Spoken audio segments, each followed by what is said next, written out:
Moore Street, for those of you that don't know, is one of Dublin's great treasures. It's a wonderful live market street where generations upon generations of Dublin women mainly hawk their wares across stalls all up and down Moore Street, and it's just a wonderful experience. If you haven't been, go and check it out. Colourful and such a cacophony of sound. So picture this, if you would, please. Walking down Moore Street one day, and there's stall after stall of wares being sold by women of different generations, and oftentimes 2 and 3 generations of women on the same stall.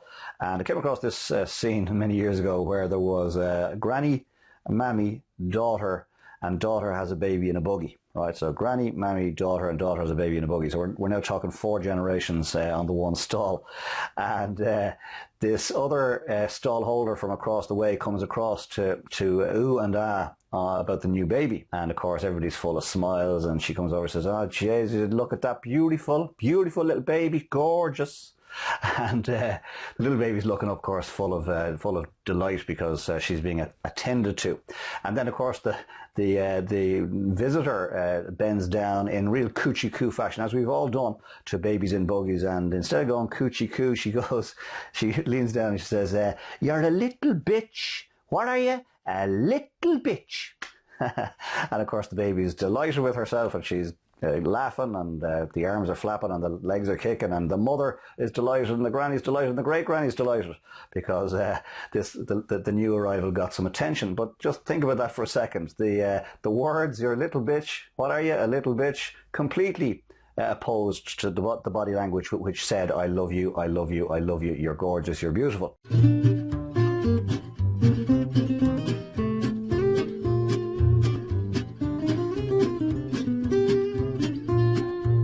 Hello there, and welcome to another Coffee with Colm, and thanks for tuning in. This week we're going to talk about communication styles and the importance of us understanding different communication styles as we interact with people on a day-to-day basis in our work, in our lives. And I was at Pendulum Summit, and Keith Barry, the famous Irish mentalist, was one of the presenters from stage, and Keith gave us some tips and some tools and some things to be aware of in our interactions with other people. And he reminded us that communication is largely non-verbal. What we say is one thing, but how we say it, our body language oftentimes can convey an alternate message to the one we're trying to get across through our words. I'm reminded of a story when I was working in Dublin many years ago. I used to work in a place called the ILAC Centre, Moore Street. The visitor bends down in real coochie coo fashion, as we've all done to babies in buggies. And instead of going coochie coo, she leans down and she says, "You're a little bitch. What are you? A little bitch." And of course, the baby is delighted with herself, and she's laughing, and the arms are flapping and the legs are kicking. But just think about that for a second. The words "you're a little bitch," "what are you, a little bitch," completely opposed to the body language which said "I love you, I love you, I love you, you're gorgeous, you're beautiful." So bit of comedy there, but just a good example of how words and body language can mean completely different things. 3 tips that I'd like to share with you, if I may. People buy from people they trust. People get to trust people that they know, and they get to trust people that they like. So the question is, how do you and I, in a very short space of time, how do we gain the trust of somebody that we've perhaps just met 20 minutes earlier? And here are some of the tips that can be used. One is we need to learn to mirror them. We need to learn to, if somebody is leaning forward in their chair, well then we need to lean forward in our chair. If somebody's leaning back, we need to lean back. If somebody crossed their legs, we cross our legs. If somebody folds their arms, we fold our arms. So that's mirroring at its basest.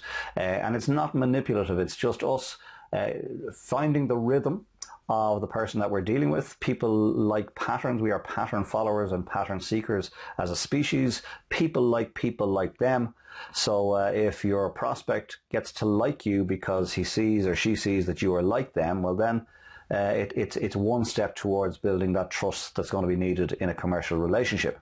The second thing we need to do is we need to learn to pace them. I speak rather quickly, and but others that I've met speak rather slowly, and it appears that people speak at the pace in which they think. So if your prospect is sitting there and is speaking very slowly and very deliberately and very cautiously and in very measured tones, well then it really is important that you or I change our toning and our pacing to match theirs, to mirror theirs. And if we do, again, we're giving them the best opportunity of hearing what we're saying, because we're speaking at a pace that they can understand. And it is one more step in them getting to know us a little more, to trust us a little more, to like us a little more, in the hopes that we can do some business. And then the third thing that we need to do is we need to learn to lead people. Now, we have to be careful on this one, because we can lead people through inspiration, which leads towards a win-win outcome. We can lead people through manipulation, which is not good and can often lead to us leading people to a lose-win situation where they lose and we win. That's not good. So the objective is that we are looking to lead people towards a yes in terms of what it is we're trying to propose to them.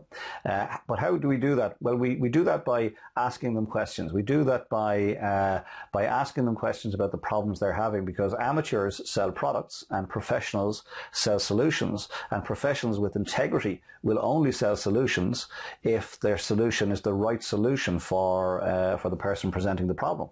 What we're looking for here is we're looking to lead people towards a yes, assuming that yes is win-win for both parties.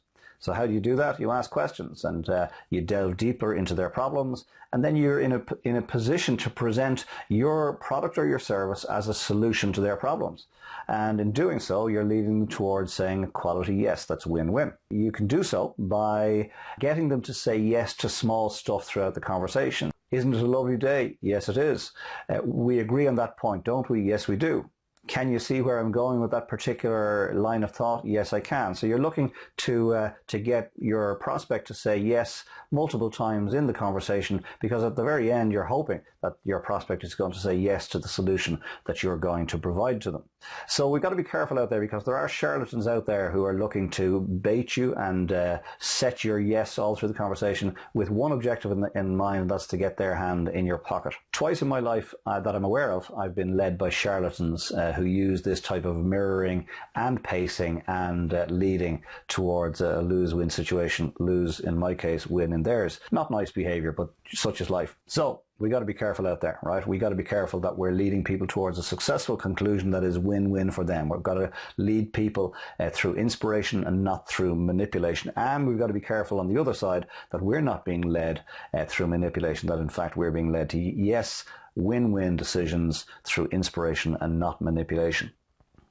And thank you for joining me for this week's Coffee with Colm. I hope and trust that you got something from it. Please make sure that you consider what's been shared here today and apply it into your thinking for this next week, and perhaps make some changes in how you're approaching or allowing yourself be approached. And then most importantly, please come back next week and we'll share another coffee together, and I'll ruminate on some other aspect of business and life and see where it leads both of us. In the meantime, I may recommend you get some good coffee, get some fresh air. If you spend a lot of time alone, I recommend that you go and meet some people. If you spend a lot of time with people, I recommend you go meet yourself and take some time alone. Get some fresh air, get some R&R, and when the time is right, and only when the time is right, get your head back in the game, get organised for the week ahead, get stuck in and make next week count. Talk to you soon. Bye for now. Oh, love great coffee. Talk to you soon. Bye.